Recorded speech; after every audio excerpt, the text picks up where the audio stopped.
Questions 9 through 12 are actually easier to do by hand and without a calculator. So these are dealing with vertical and horizontal lines. On question 9 we have x is greater than or equal to 4 and y is less than 2.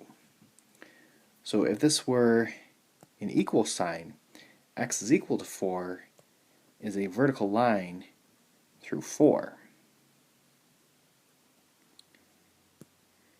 And then if this were y was equal to 2, this would be a horizontal line through 2.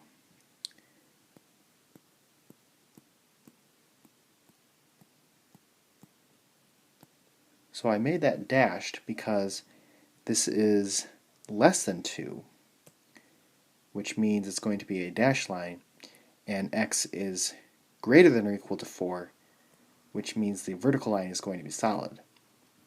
Now, for shading, x is greater than or equal to 4.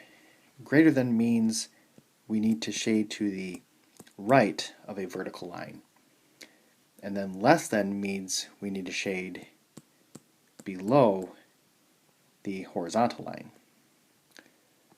So to the right of the vertical line and below the horizontal line, the intersection of those shadings would be right here. Now, question 10, I'm going to graph the same two lines.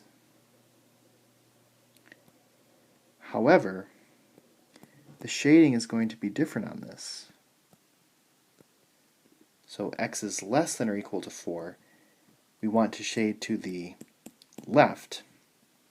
The y is less than 2 is the same, so we are still shading below. So to the left of the vertical line, but below the horizontal line, would be this region right here.